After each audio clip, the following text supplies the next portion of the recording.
Nous vivons dans un monde où l'attention est constamment dirigée vers l'extérieur. Nous nous préoccupons de ce que pensent les autres, de comment ils nous jugent, de comment nous nous comparons à leur réussite, à leur vie, à leurs apparences. Nous passons des heures à naviguer sur les réseaux sociaux, mesurant notre existence à travers des images et des moments sélectionnés des autres, oubliant que la véritable transformation commence toujours à l'intérieur de soi. Le bouddhisme, avec sa sagesse millénaire, nous rappelle que le chemin vers la paix et la plénitude ne dépend pas de la validation externe, mais de la clarté intérieure. Se concentrer sur soi-même ne signifie pas égoïsme. Cela n'implique pas de fermer les yeux sur la réalité des autres ou de vivre isolé du monde. Cela signifie, en essence, porter le regard sur le seul terrain que nous pouvons réellement cultiver, notre intérieur. Cela signifie comprendre que nous ne pouvons pas contrôler les actions, pensées ou jugements d'autrui, mais que nous avons la pleine responsabilité de nos attitudes, décisions et états mentaux. Les enseignements bouddhistes transmis au fil des siècles nous montrent que la racine de la souffrance se trouve dans l'attachement, dans la comparaison constante, dans la recherche incessante d'approbation externe. Quand nous vivons en dépendant des autres, nous oublions que la vie est brève et que notre objectif n'est pas de répondre aux attentes d'autrui, mais de développer notre potentiel intérieur, découvrir la sérénité et vivre avec compassion et sagesse. Dans ce vaste parcours, nous explorerons 5 enseignements bouddhistes qui nous invitent à donner un tournant complet à notre vie. Ce ne sont pas des formules magiques ni des recettes instantanées, mais des principes profonds qui, appliqués avec constance, ont le pouvoir de nous libérer de chaînes invisibles. Chaque enseignement nous rappelle que le véritable changement ne se produit pas dans le bruit des comparaisons, mais dans le silence de la connaissance de soi. Le voyage commence maintenant avec le premier enseignement. Apprendre à lâcher prise du besoin d'approbation externe. Premier enseignement.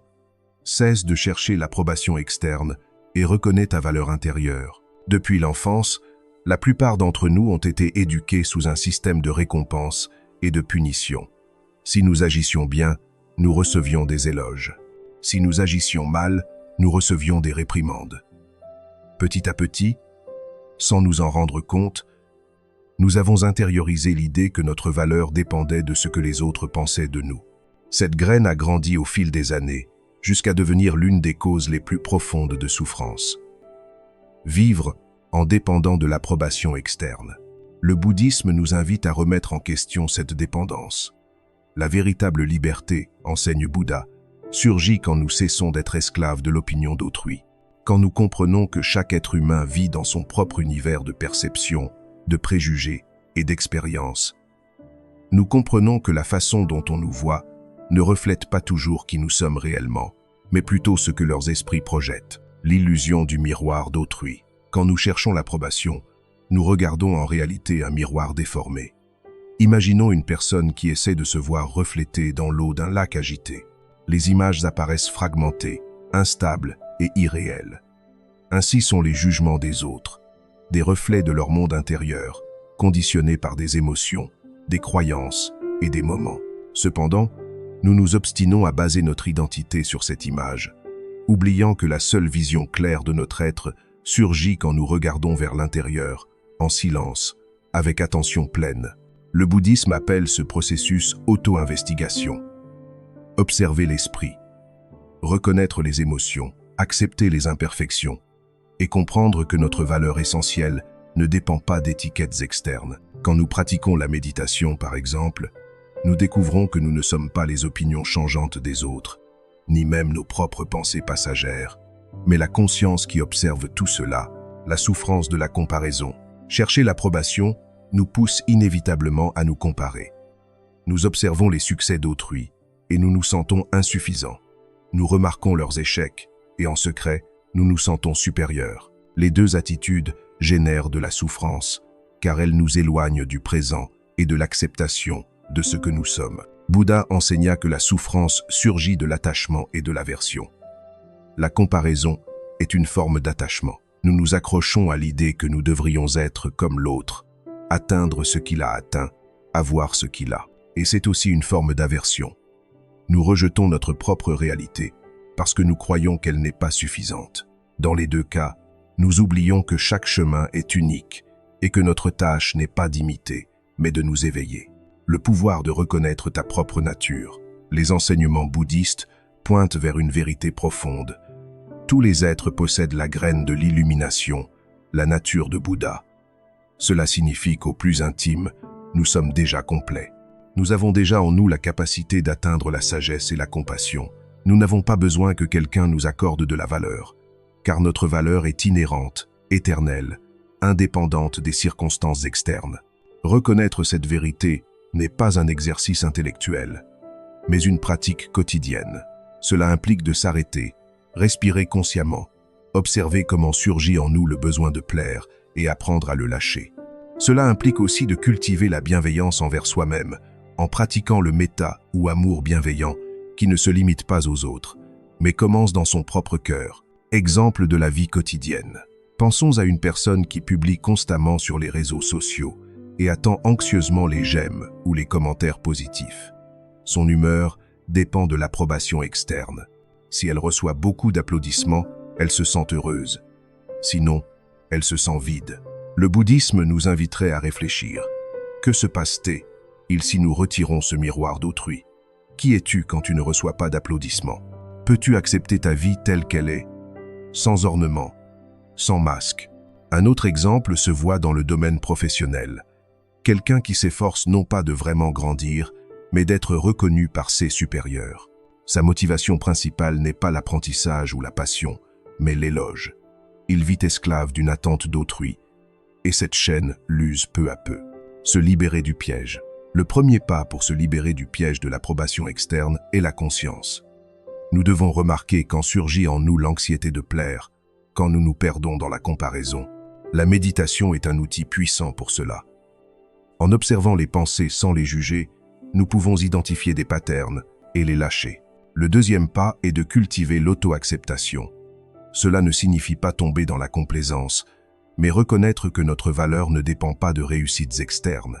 Cela signifie nous regarder avec honnêteté, reconnaître nos limitations et nos vertus, et continuer à marcher sans besoin de validation. Finalement, le troisième pas est d'agir depuis l'authenticité.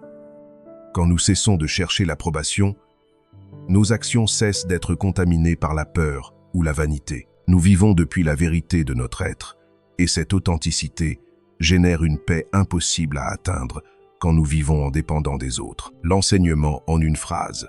Nous pourrions résumer ce premier enseignement en une seule phrase. Ta valeur ne dépend pas de comment te regardent les autres, mais de comment tu éveilles ta propre conscience. En pratiquant ce principe, peu à peu nous commençons à expérimenter une liberté intérieure immense. Nous n'avons plus besoin de courir après les éloges, ni de nous cacher des critiques. Nous marchons avec sérénité, sachant que chaque pas, aussi petit qu'il paraisse, fait partie de notre éveil. Si ce message résonne en toi, je t'invite à t'abonner à notre chaîne pour continuer à explorer ensemble la sagesse bouddhiste et découvrir comment transformer ta vie de l'intérieur. Deuxième enseignement. Cultive l'attention pleine et vis dans le présent. Le deuxième enseignement bouddhiste qui peut transformer complètement la vie de celui qui décide de le pratiquer avec constance est l'attention pleine. Connu dans la tradition comme mindfulness, cet enseignement nous invite à entraîner l'esprit à habiter le moment présent, à nous éveiller de la distraction constante et à reconnaître que la vie se produit ici et maintenant, pas dans les souvenirs du passé, ni dans les fantasmes du futur. Bien que cela puisse paraître simple, cela constitue en réalité l'un des plus grands défis de l'existence humaine, car notre esprit est conditionné pour vagabonder, pour se perdre dans des pensées, pour s'accrocher à ce qui est déjà passé, ou projeter ce qui n'existe pas encore. Bouddha enseigna que cette dispersion de l'esprit est source de souffrance, car elle nous empêche d'expérimenter la plénitude de la vie telle qu'elle se manifeste à chaque instant.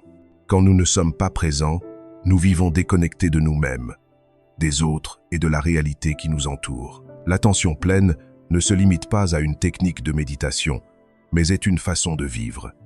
Cela signifie boire un verre d'eau en étant pleinement conscient de la fraîcheur qui touche notre bouche, marcher en sentant chaque pas et le contact avec le sol, écouter une autre personne sans anticiper de réponse ni de jugement, simplement ouvert à ce qui surgit. Cela signifie aussi reconnaître avec clarté les pensées qui apparaissent dans l'esprit et ne pas se laisser emporter par elles, observer les émotions et ne pas être esclave de leur intensité. Cette attitude transforme radicalement la manière dont nous percevons la vie, car elle nous libère du pilote automatique et nous rend la capacité de choisir avec sagesse. Le piège de la semi-conscience. Beaucoup de personnes passent leur journée piégées dans un état de semi-conscience. Elles se lèvent le matin en pensant à ce qu'elles feront plus tard. Elles réalisent des tâches sans attention réelle. Elles conduisent sans se rendre compte du chemin. Elles mangent en regardant un écran. Elles conversent sans vraiment écouter. À la fin de la journée, elles sentent que le temps leur a échappé, comme si elles n'avaient pleinement vécu rien. Le bouddhisme signale que cette déconnexion est l'une des racines du vide existentiel moderne. Nous voulons remplir ce vide avec des stimuli externes. Mais la seule chose dont nous avons besoin est de nous éveiller à la vie qui se produit déjà, en cet instant précis. La pratique de l'attention pleine. Pratiquer l'attention pleine requiert patience et discipline. L'esprit est entraîné à se distraire et un effort momentané ne suffit pas pour l'inverser. Cependant, chaque fois que nous revenons au présent, même pour un instant, nous cultivons une graine de clarté qui avec le temps se renforce. Il s'agit d'une pratique qui peut commencer avec de simples exercices. Respirer consciemment, s'arrêter pour observer l'environnement, écouter son propre corps. Avec le temps, cette attention s'étend et devient une manière naturelle de vivre. Le pouvoir transformateur de cet enseignement s'apprécie quand nous comprenons que la souffrance surgit toujours du fait de ne pas accepter ce qui se produit. Quand nous pensons au passé, nous ressentons de la culpabilité, de la nostalgie ou du ressentiment. Quand nous pensons au futur, nous ressentons de l'anxiété, de la peur ou de l'attente. Dans les deux cas, nous luttons avec ce que nous ne pouvons pas contrôler. Seulement dans le présent, pouvons-nous agir, décider, transformer. Le présent est le seul terrain fertile où nous semons notre vie. L'esprit comme un singe agité. Bouddha comparait l'esprit distrait à un singe qui saute de branche en branche sans repos. Aujourd'hui, nous pourrions dire que c'est comme un navigateur avec des dizaines d'onglets ouverts qui se déplace de l'un à l'autre sans en terminer aucun. Cette agitation mentale nous vole de l'énergie, nous fragmente, nous déconnecte de l'essentiel. L'attention pleine, en revanche, nous invite à fermer ces onglets et à rester avec le seul qui importe vraiment, le moment présent. Imaginons une personne qui s'inquiète toujours pour le futur. Son esprit est rempli de plans, de scénarios possibles, de peurs anticipées. Elle vit comme si elle marchait en portant un sac à dos de pierre, incapable de profiter du paysage. Si elle pratique l'attention pleine, peu à peu elle apprendra à laisser ses pierres, à reconnaître que le futur ne se contrôle pas avec l'anxiété, mais avec la qualité de l'attention dans chaque action présente. De même, quelqu'un prisonnier de souvenirs douloureux peut découvrir que la vie ne s'est pas terminée dans le passé, que chaque respiration ouvre une nouvelle opportunité de renouvellement, équilibre entre passé, présent et futur. L'attention pleine ne signifie pas nier le passé, ni se désintéresser du futur. Cela signifie leur donner la place qui correspond. Le passé sert à apprendre, pas à s'enchaîner. Le futur sert à planifier, pas à vivre dans une peur constante. Quand l'esprit habite le présent, le passé et le futur trouvent leur juste équilibre. Un autre aspect profond de cet enseignement est qu'il nous connecte avec l'impermanence. En étant présent, nous remarquons que tout change. Les sons apparaissent et disparaissent. Les sensations dans le corps surgissent et se dissolvent. Comprendre l'impermanence non comme une idée théorique, mais comme une expérience directe nous aide à lâcher l'attachement. Quand nous sommes attentifs, nous voyons que rien ne dure pour toujours et que s'accrocher génère de la souffrance. L'attention pleine alors nous ouvre à l'acceptation et à la compassion. Transformer nos relations. Pratiquer cet enseignement transforme aussi nos relations. Souvent nous écoutons quelqu'un sans véritable présence. Nous pensons à ce que nous répondrons, nous jugeons, nous nous souvenons de quelque chose de similaire. Mais quand nous sommes pleinement présents, l'autre personne le perçoit. Elle se sent vue, écoutée, reconnue. Cette qualité de présence a un pouvoir guérisseur plus grand que n'importe quelle parole. Elle nous connecte avec l'empathie et le respect profond. Le défi de la technologie. Dans la vie moderne, l'un des grands obstacles à l'attention pleine est la technologie. Les appareils nous bombardent de notifications, messages et stimuli qui nous entraînent hors du moment présent. Il ne s'agit pas de diaboliser la technologie, mais de l'utiliser avec conscience. La pratique bouddhiste peut nous enseigner à faire une pause avant de répondre, à ne pas tomber dans la compulsion de vérifier le téléphone chaque minute, à créer des espaces de silence où notre esprit peut se reposer. Ces petits gestes nous rendent une sensation de liberté que beaucoup d'entre nous ont perdue. L'entraînement commence par la respiration. L'entraînement de l'attention pleine commence généralement par la respiration. L'air entre et sort, et en portant l'attention là, nous découvrons une ancre au présent. Il ne s'agit pas de contrôler la respiration, mais de l'observer telle qu'elle est. Avec le temps, cette capacité d'observer s'étend aux pensées et émotions. Quand surgit une émotion intense comme la colère ou la tristesse, nous pouvons la reconnaître sans nous identifier complètement avec elle. Nous observons « ceci est de la colère, ceci est de la tristesse ».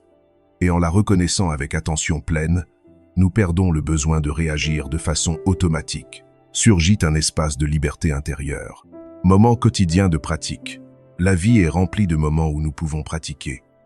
Quand nous lavons la vaisselle, nous pouvons sentir l'eau, le contact, les mouvements.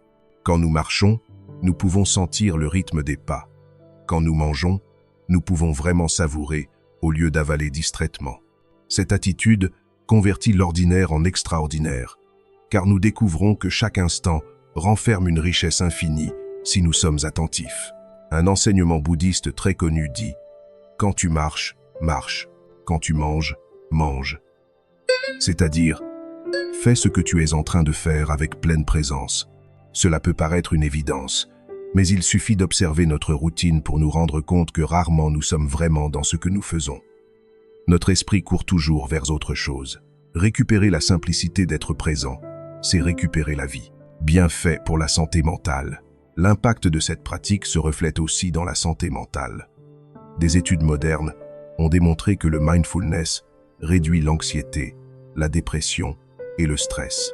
Cela est dû au fait que quand l'esprit se concentre sur le présent, diminue l'excès de rumination. Cette répétition constante de pensées négatives. Le bouddhisme l'enseignait déjà il y a des siècles. Un esprit attentif est un esprit en paix. Sur le plan spirituel, l'attention pleine nous ouvre la porte à l'éveil. Elle nous permet d'expérimenter la vie sans les filtres des jugements et des projections. Elle nous montre la réalité telle qu'elle est. Chaque instant devient un maître qui nous révèle la nature de l'existence. Nous n'avons pas besoin d'attendre de grandes expériences mystiques. Il suffit d'être pleinement ici pour découvrir la profondeur de ce que nous sommes. Un refuge dans la difficulté.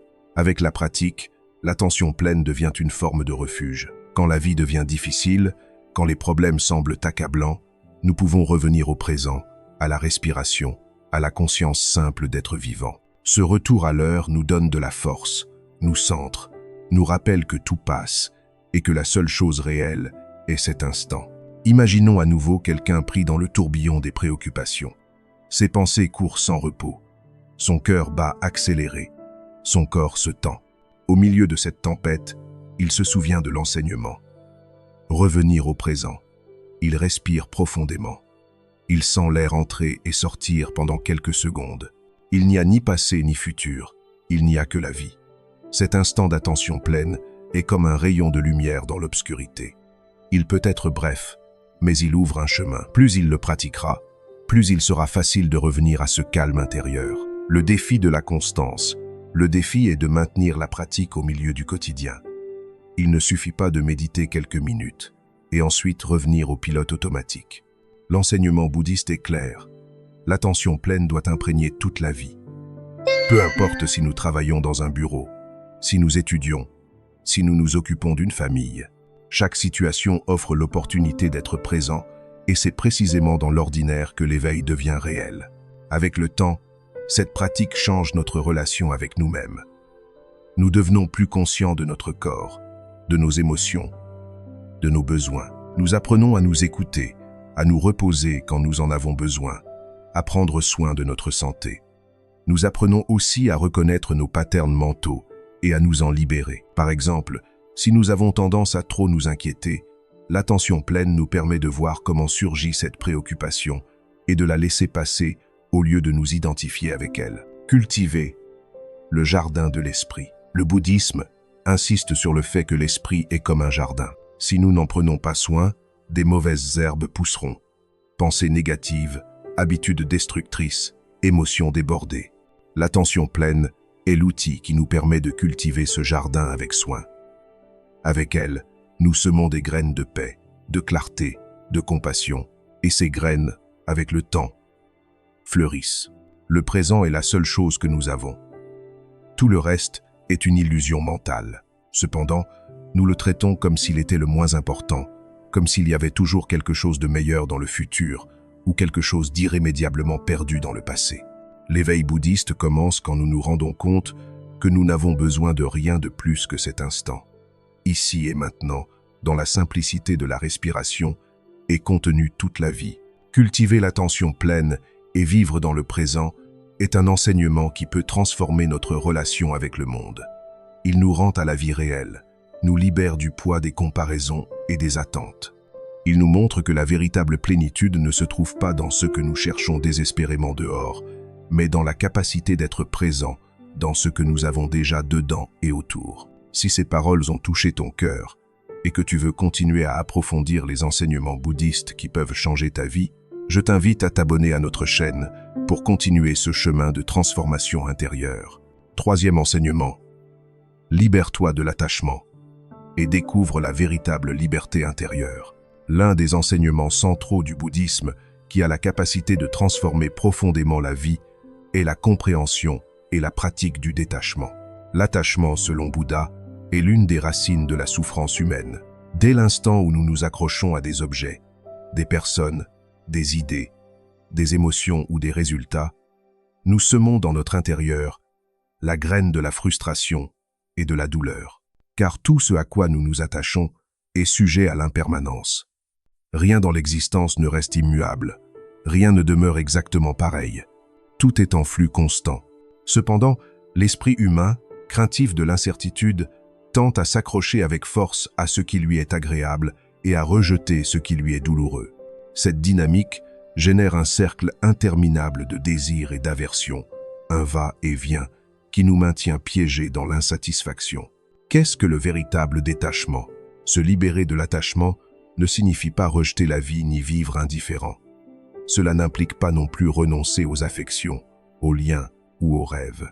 Cela signifie plutôt se relier à tout ce qui existe d'une forme consciente, sans le convertir en base de notre identité ou de notre bonheur. Cela signifie comprendre que nous pouvons aimer, profiter et nous engager pleinement avec la vie, mais sans oublier que tout est passager et que s'accrocher avec désespoir à l'éphémère, c'est semer la souffrance. Le détachement, alors, n'est pas froideur ni désintérêt, mais sagesse et liberté. Les formes de l'attachement. L'attachement adopte de nombreuses formes dans notre vie quotidienne. Il y a l'attachement matériel. Quand nous croyons que notre valeur dépend de ce que nous possédons, de l'argent, des objets, des apparences externes, il y a l'attachement émotionnel. Quand nous croyons que nous ne pouvons pas vivre sans une personne déterminée, quand nous confondons amour avec dépendance, quand nous mesurons notre valeur en fonction de combien les autres ont besoin de nous. Il y a l'attachement aux idées et croyances. Quand nous pensons qu'il n'existe qu'une seule manière correcte de voir le monde et que nous nous fermons à toute possibilité de changement. Il y a aussi l'attachement au moi propre, à cette image que nous construisons de nous-mêmes et que nous défendons même quand elle nous génère de la souffrance. Chacune de ces formes d'attachement nous lie avec des chaînes invisibles. La différence entre attachement et détachement. Le bouddhisme enseigne que seulement quand nous lâchons ces attaches, pouvons-nous expérimenter la véritable liberté intérieure. Cette liberté ne dépend pas de circonstances externes, car elle surgit de la compréhension profonde de l'impermanence et de l'acceptation que rien ne nous appartient réellement. Imaginons une personne qui s'accroche à un objet matériel comme une maison, une voiture ou un vêtement spécial. Elle en prend soin avec obsession, craint de le perdre, s'angoisse face à tout dommage possible. Cette préoccupation constante lui vole la paix. Si à un moment l'objet disparaît ou se détériore, la souffrance est inévitable.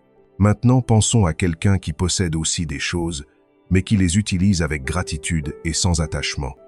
Il en profite tant qu'elles durent, mais ne les convertit pas en base de son bonheur. Quand arrive le moment de les laisser partir, ils l'acceptent avec sérénité. C'est la différence entre l'attachement et le détachement. L'amour sans attachement. Il en va de même avec les relations humaines. Souvent, nous appelons amour ce qui en réalité est attachement. Nous voulons que l'autre personne se comporte d'une certaine manière, qu'elle nous appartienne, qu'elle nous garantisse la sécurité. Quand elle agit différemment ou quand elle s'éloigne, nous souffrons intensément. Le bouddhisme nous invite à découvrir un amour plus profond, un amour qui ne lie pas, qui n'exige pas, qui ne conditionne pas. Aimer depuis le détachement signifie désirer le bien. Cela signifie respecter sa liberté et accepter son impermanence. Paradoxalement, ce type d'amour est beaucoup plus plein et véritable, car il naît de la liberté et non du besoin. Se libérer des idées rigides. L'attachement aux idées et croyances est un autre grand obstacle. Nous croyons que notre vision du monde est la seule correcte, et nous nous fermons à tout ce qui la défie. Cette rigidité nous maintient piégés dans la souffrance, car la réalité ne s'ajuste jamais à nos attentes. Pratiquer le détachement dans ce domaine signifie s'ouvrir à la possibilité d'apprendre, de changer, de reconnaître que la vérité est plus ample que n'importe quelle opinion. Cela signifie lâcher l'orgueil et embrasser l'humilité. L'illusion du moi, l'attachement au moi, peut être le plus profond, est celui qui nous maintient piégés dans l'illusion de la séparation. Nous défendons bec et ongle cette image mentale du moi que nous avons construite au fil des années. Notre nom, notre statut, nos histoires. Cependant, le bouddhisme enseigne que ce moi est illusoire, une construction impermanente formée par des pensées, sensations et perceptions changeantes. S'accrocher à ce moi rigide nous mène à la souffrance, car la vie défie toujours cette image. Pratiquer le détachement du moi signifie comprendre que nous ne sommes pas cette construction, mais la conscience qui observe, la présence qui transcende, le chemin du détachement. Se libérer de l'attachement requiert pratique et courage. Il ne s'agit pas d'une deck. Rintantar. Continuar. Ision intellectuelle qu'on prend une fois, et c'est tout. C'est un chemin graduel qui implique d'observer nos attachements, de les reconnaître et d'apprendre à les lâcher peu à peu. Au début, cela peut générer de la peur, car l'attachement nous donne une fausse sensation de sécurité. Mais quand nous commençons à lâcher prise, nous découvrons que ce que nous perdons, ce ne sont pas des libertés, mais des chaînes. Le détachement nous permet de vivre avec plus de légèreté. Nous ne portons plus l'anxiété de retenir ce qui changera inévitablement. Nous apprenons à profiter de ce que nous avons pendant que c'est là, à remercier sans besoin de posséder, à aimer sans besoin de contrôler. Cette légèreté nous ouvre à la compassion, car en nous libérant de nos propres attaches, nous pouvons mieux accompagner les autres dans leur processus. La parabole de la barque. Un exemple clair se trouve dans la relation avec le temps. Beaucoup de personnes s'accrochent au passé, à ce qui fut, à des souvenirs qu'elles ne peuvent plus récupérer. D'autres s'accrochent au futur, à des plans qui n'existent pas encore. Le détachement nous rappelle que ni le passé ni le futur ne nous appartiennent. La seule chose réelle est cet instant, et plus nous l'habitons sans attachement, plus nous sommes libres. Bouddha enseigna la parabole de la barque. Un homme a besoin de traverser une rivière et construit une barque pour le faire. Une fois qu'il arrive à l'autre rive, a-t-il du sens de continuer à porter la barque? La sagesse consiste à remercier ce qui nous a aidés, mais à le lâcher quand ce n'est plus nécessaire. Ainsi sont nos croyances, nos attachements, nos histoires. Ils ont servi à leur moment, mais nous devons les lâcher pour continuer à avancer, transformer la relation avec la douleur. Le détachement nous enseigne aussi à nous relier à la douleur d'une autre manière. Nous ne pouvons pas éviter que la vie apporte des pertes, des maladies, des adieux, mais nous pouvons éviter d'ajouter une souffrance inutile en nous accrochant à ce qui n'est plus là. Quand nous pratiquons le détachement, nous acceptons la réalité avec compassion. Nous permettons que la douleur s'écoule et se transforme au lieu d'y résister avec désespoir. Cet enseignement a une application profonde dans la vie quotidienne. Quand quelqu'un nous critique, par exemple, si nous sommes attachés à l'approbation, nous souffrirons intensément. Mais si nous pratiquons le détachement, nous pourrons écouter avec calme, prendre ce qui est utile et lâcher le reste. Il en va de même avec les éloges. Si nous y sommes attachés, nous devenons dépendants. Mais si nous les recevons avec gratitude et les laissons passer, nous maintenons notre liberté intérieure. Intensifier la vie par le détachement. Le détachement ne nous rend pas insensibles. Au contraire, il nous permet de ressentir avec plus d'intensité, car nous ne vivons plus piégés par la peur de perdre. Nous profitons plus profondément de chaque moment, précisément parce que nous savons qu'il est unique et irréversible. Cette conscience de l'impermanence nous éveille à la vie, avec une gratitude renouvelée. La pratique du détachement se fortifie avec la méditation et avec la réflexion constante sur la nature changeante de tout ce qui existe. Chaque fois que nous observons comment surgit et disparaît une sensation dans le corps, comment une pensée apparaît et se dissout, nous rappelons la vérité de l'impermanence. Avec cette compréhension, peu à peu nous cessons de nous accrocher et apprenons à fluer. Vivre sans attachement, c'est vivre en paix. Nous ne dépendons plus du fait que les choses se passent comme nous l'espérons. Nous ne luttons plus contre l'inévitable. Nous marchons légers, ouverts, libres. Cet état de liberté intérieure est le véritable trésor que le bouddhisme nous invite à découvrir. Si cet enseignement a résonné en toi et que tu désires continuer à explorer comment appliquer la sagesse bouddhiste dans ta vie, je t'invite à t'abonner à notre chaîne et à continuer ce chemin de transformation et de liberté intérieure. Quatrième enseignement. La compassion envers toi-même et envers les autres comme chemin de transformation. Le quatrième enseignement bouddhiste qui peut changer ta vie complètement est la pratique de la compassion. Le bouddhisme enseigne que la sagesse et la compassion sont comme deux ailes d'un même oiseau. Sans l'une d'elles, le vol vers la libération est impossible. Dans la tradition, on comprend qu'il ne suffit pas de cultiver la clarté intérieure, le détachement et l'attention pleine, mais que cette clarté doit s'exprimer dans la façon dont nous nous relions à nous-mêmes et aux autres. La compassion n'est pas un sentiment passager de pitié, ni un geste superficiel de bonté, mais une attitude profonde d'ouverture et de connexion avec la souffrance, accompagnée du désir authentique de la soulager. Pratiquer la compassion nous transforme, car elle dissout les barrières de l'ego, nous rappelle notre interdépendance et nous connecte avec la véritable nature du cœur humain. Commencer par soi-même. Dans la vie quotidienne, nous avons tendance à penser à la compassion envers les autres, mais souvent nous oublions qu'elle doit commencer par nous-mêmes. Le bouddhisme insiste sur le fait que si nous n'apprenons pas à nous traiter avec amabilité, difficilement pourrons-nous offrir un amour authentique aux autres. La souffrance que nous portons en silence, l'auto-exigence excessive, la culpabilité constante sont des formes de violence envers nous-mêmes. La pratique de la compassion nous invite à reconnaître notre humanité, à accepter nos limitations et à nous parler avec la même tendresse avec laquelle nous parlerions à quelqu'un que nous aimons profondément. Cela ne signifie pas justifier les erreurs ni tomber dans la complaisance, mais cultiver un regard sage et compatissant qui nous permette de grandir sans nous détruire dans le processus. La pratique du méta. Imaginons quelqu'un qui commet une erreur au travail et passe son temps à se punir mentalement, se répétant qu'il est inutile, qu'il ne sert à rien, qu'il n'aurait pas dû échouer. Cette voix intérieure critique devient un fardeau insupportable. La compassion envers soi-même, en revanche, nous invite à reconnaître l'erreur, à en apprendre et à la lâcher sans la convertir en condamnation éternelle. Elle nous rappelle que se tromper fait partie du chemin, que la perfection absolue est impossible et que ce qui est vraiment transformateur est l'attitude avec laquelle nous nous relevons après être tombés. La compassion envers soi-même se cultive avec des pratiques concrètes. La méditation de méta, par exemple, commence en répétant des phrases d'amour bienveillant, dirigées vers soi-même. Que je sois en paix, que je sois libre de souffrance, que je sois heureux.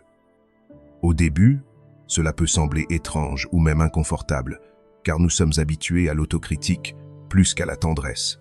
Mais avec le temps, ces paroles ouvrent un espace intérieur d'acceptation et de guérison.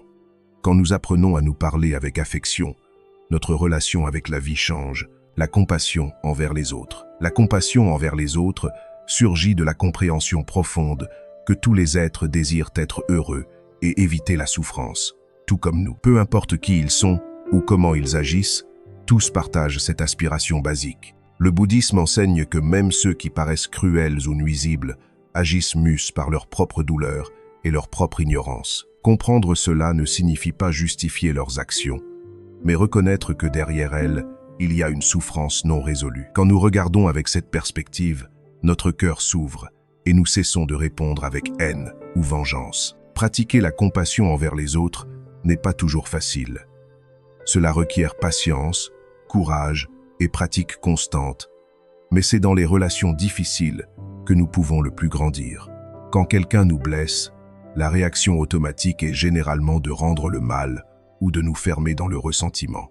La compassion nous invite à rompre ce cercle, à répondre avec conscience au lieu de réactivité. Cela n'implique pas de permettre les abus ni d'être naïf, mais de choisir d'agir depuis la sagesse et non depuis le poison de la rancune.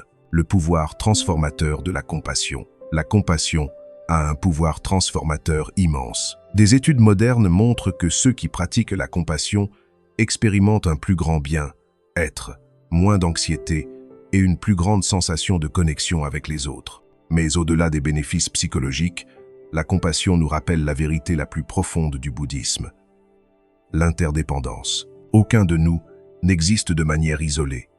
Nous sommes tous connectés dans un réseau infini de causes et de conditions. Quand nous nuisons à un autre, nous nous nuisons à nous-mêmes. Quand nous aidons un autre, nous nous aidons aussi. Comprendre cela change complètement notre manière d'être dans le monde. L'art d'écouter. Un aspect essentiel de la compassion est la capacité d'écouter. Souvent, quand quelqu'un partage sa douleur, nous nous empressons de donner des conseils ou des solutions. Mais la véritable compassion consiste à écouter pleinement, sans juger, sans interrompre, simplement en étant présent. Cette présence aimante est en elle-même un acte de guérison, car elle offre à l'autre un espace sûr où il peut être tel qu'il est. La compassion en action. La compassion implique aussi l'action. Il ne suffit pas de ressentir de l'empathie ou d'être ému face à la souffrance. Le bouddhisme nous rappelle que la compassion authentique s'exprime en gestes concrets. Offrir de l'aide, donner des paroles d'encouragement, agir pour soulager la douleur de quelqu'un. Nous ne pouvons pas toujours résoudre les problèmes des autres, mais nous pouvons accompagner. Parfois un petit geste, comme un sourire sincère ou un moment d'attention, peut avoir un impact énorme dans la vie de quelqu'un. Éviter l'épuisement. La pratique de la compassion n'est pas exempte de défis. L'un d'eux est le risque d'épuisement émotionnel. Beaucoup de personnes qui aident les autres finissent brûlées car elles oublient de prendre soin d'elles-mêmes. Le bouddhisme souligne que la compassion doit être accompagnée de sagesse. Cela signifie apprendre à mettre des limites, à reconnaître nos propres besoins et à ne pas confondre compassion avec sacrifice destructif. Aimer avec sagesse, c'est aimer d'une manière qui nourrit tant soi-même que l'autre. Dépasser l'ego. Une autre difficulté est l'ego. Parfois nous croyons que nous sommes compatissants, mais en réalité, ce que nous cherchons, c'est la reconnaissance ou nous sentir moralement supérieurs.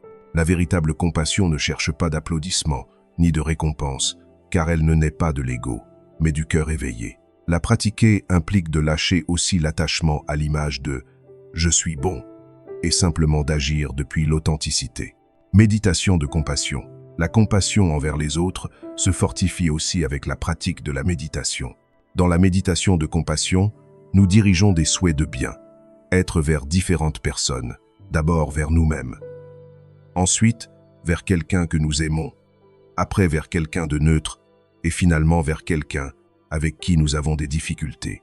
Cette pratique étend graduellement le cœur et démolit les barrières que nous mettons habituellement entre les miens et les autres. Avec le temps, la compassion devient plus naturelle et embrasse tous les êtres sans exception. Opportunités quotidiennes. La vie est pleine d'opportunités pour pratiquer la compassion, depuis des gestes quotidiens comme céder son siège à quelqu'un, sourire à un inconnu, aider un voisin, jusqu'à des attitudes plus profondes comme pardonner à celui qui nous a fait du mal ou accompagner quelqu'un dans sa douleur. Chaque fois que nous choisissons la compassion au lieu de l'égoïsme, nous semons une graine de paix dans le monde. Guérir les blessures collectives. La compassion nous aide aussi à guérir des blessures collectives dans des sociétés marquées par la division, la violence et la méfiance. Cultiver la compassion est un acte révolutionnaire. Elle nous invite à voir l'autre non comme un ennemi, mais comme un être humain qui, tout comme nous, cherche un soulagement à sa souffrance. Ce regard peut transformer des familles, des communautés et des nations. Force, non faiblesse.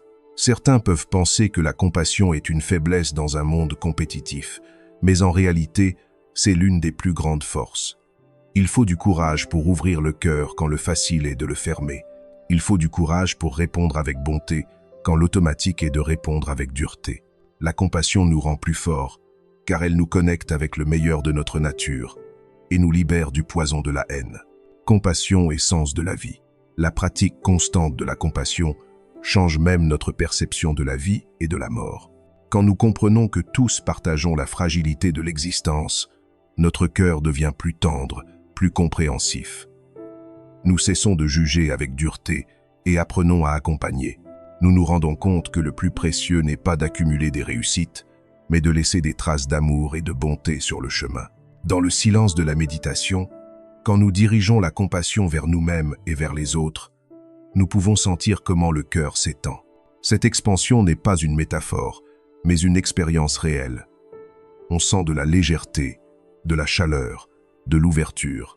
Dans ces moments, nous comprenons que la compassion n'est pas quelque chose que nous inventons, mais quelque chose qui a toujours été en nous, attendant d'être éveillé. L'essence de l'humanité. Pratiquer la compassion, c'est en définitive pratiquer l'humanité. Elle nous rappelle qu'au-delà des différences de culture, religion, genre ou idéologie, tous partageons le même désir d'être heureux. Elle nous invite à démolir des murs et à tendre des ponts, à vivre d'une manière qui honore notre interconnexion. Le bouddhisme enseigne que la compassion n'a pas de limite. Elle doit s'étendre à tous les êtres, humains, animaux, même ceux que nous ne voyons pas. Chaque geste de compassion contribue à un monde plus éveillé. Peut être que nos actions paraissent petites face à la magnitude de la souffrance dans le monde, mais chaque acte compte. Une goutte de compassion peut changer la vie de quelqu'un, et beaucoup de gouttes ensemble peuvent former un océan de transformation. Sens et transcendance. Vivre avec compassion nous donne un profond sentiment de but. Elle nous rappelle que notre vie ne se mesure pas seulement par ce que nous accomplissons individuellement, mais par l'impact que nous laissons dans la vie des autres.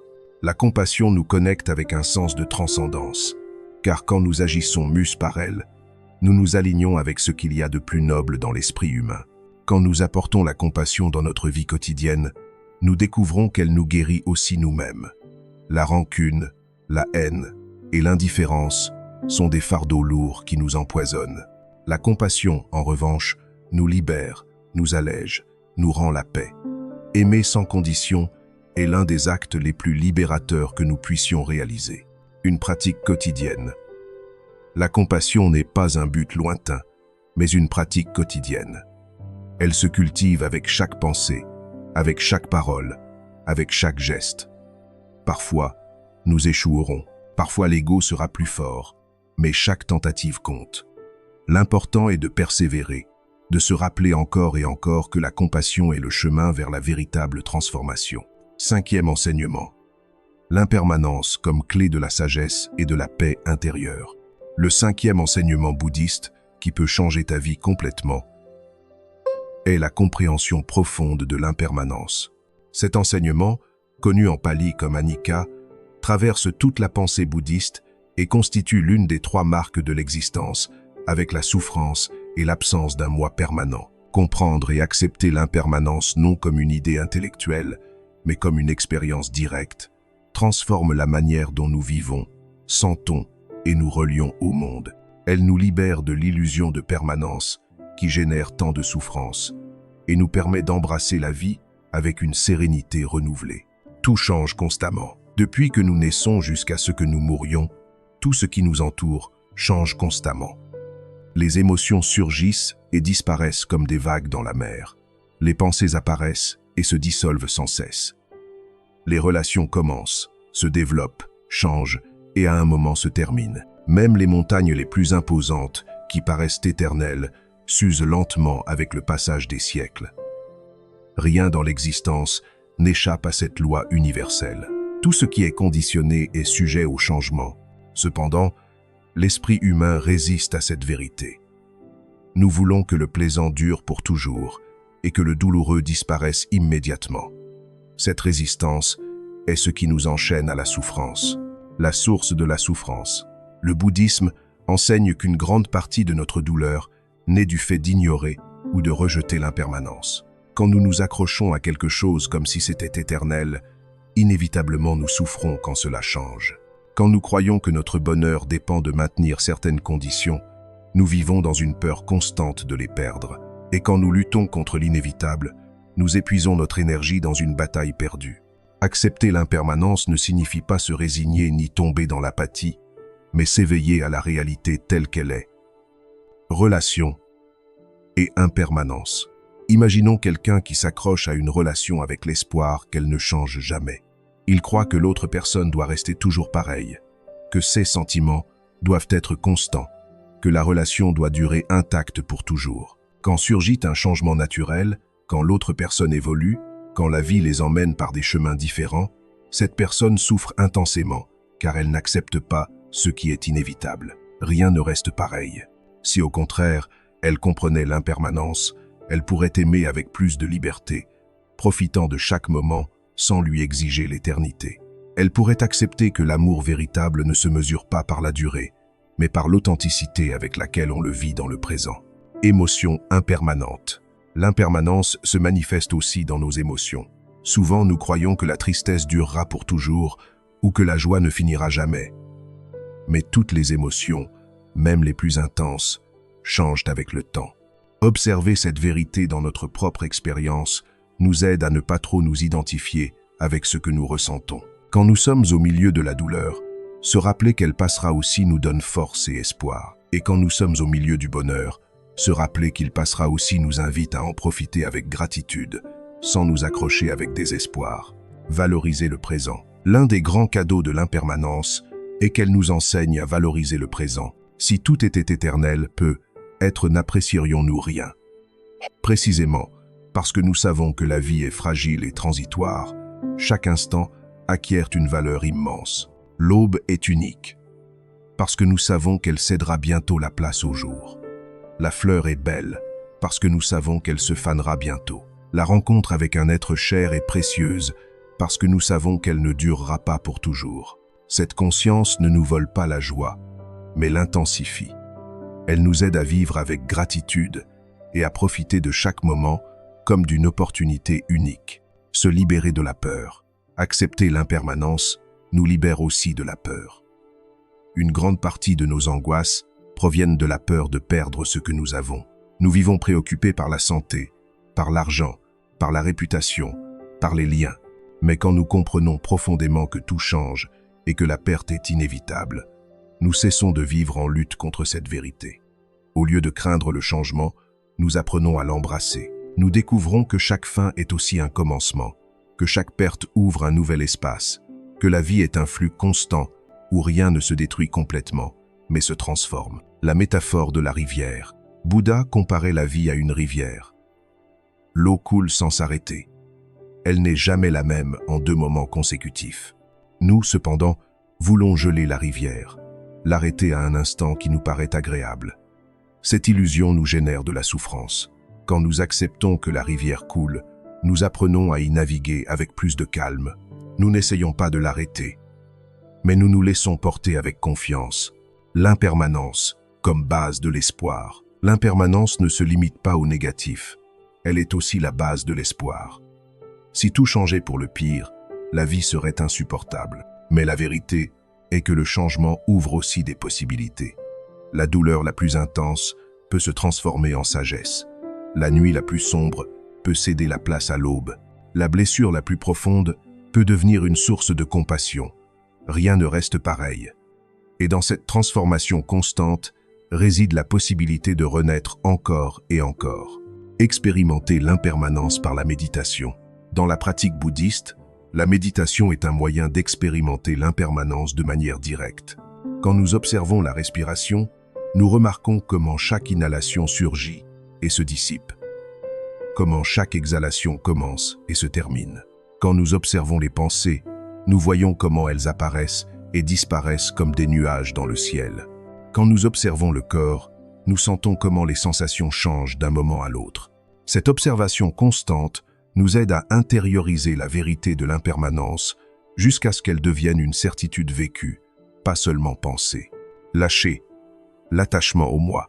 Accepter l'impermanence nous aide aussi à lâcher l'attachement au moi. Souvent, nous nous accrochons à une image fixe de qui nous sommes. Notre profession, notre rôle social, nos histoires passées. Mais en réalité, nous-mêmes sommes en changement constant. Nous ne sommes pas les mêmes personnes que nous étions il y a 10 ans, ni même il y a un jour. Quand nous comprenons cela, nous cessons de défendre avec tant de rigidité une identité fixe, et nous nous ouvrons à la possibilité de nous transformer. Cette flexibilité nous donne la liberté de grandir et d'évoluer. Application quotidienne. Dans la vie quotidienne, nous pouvons appliquer la compréhension de l'impermanence dans d'innombrables situations. Quand nous affrontons une difficulté, se rappeler qu'elle passera aussi nous aide à la surmonter avec plus de patience. Quand nous profitons de quelque chose de beau, se rappeler qu'il passera aussi nous aide à l'apprécier, sans nous accrocher. Quand quelqu'un nous blesse, se rappeler que cela passera aussi nous aide à pardonner. Et quand nous ressentons de la peur, se rappeler qu'elle passera aussi nous aide à trouver le courage. L'impermanence et la présence. Le bouddhisme ne prétend pas que l'acceptation de l'impermanence nous rende indifférents, mais qu'elle nous rende plus présents. En acceptant que tout change, nous cessons de perdre du temps en lutte inutile, et nous nous concentrons sur le fait de vivre pleinement chaque moment. L'impermanence devient ainsi une maîtresse qui nous enseigne à lâcher prise, à fluer et à vivre avec sagesse. L'histoire de la graine de moutarde. Une histoire bouddhiste raconte qu'une femme désespérée s'adressa à Bouddha parce qu'elle avait perdu son fils. La douleur était insupportable et elle ne pouvait pas l'accepter. Bouddha lui demanda de chercher une graine de moutarde dans une maison où il n'y avait jamais eu de mort. La femme parcourut beaucoup de maisons, mais dans toutes, il y avait eu des pertes. À la fin, elle comprit l'enseignement. La mort fait partie de la vie. Personne n'échappe à l'impermanence. Bien que la douleur n'ait pas disparu, sa compréhension lui permit de l'accepter et de continuer. Cette histoire illustre comment la reconnaissance de l'impermanence peut transformer notre souffrance en sagesse. Se préparer à la mort. Accepter l'impermanence nous prépare aussi à la mort. En Occident, nous avons tendance à éviter de parler de la mort, comme si en la niant, nous pouvions y échapper. Mais le bouddhisme enseigne que contempler la mort nous aide à mieux vivre. Quand nous nous rappelons que la vie est fragile et qu'à n'importe quel moment nous pouvons partir, nous cessons de reporter ce qui est important. Nous devenons plus conscients de nos actions, plus reconnaissants pour ce que nous avons, plus aimants avec ceux qui nous entourent. L'impermanence, loin d'être une menace, devient un rappel de la beauté et de la valeur de chaque instant. Équanimité face au changement.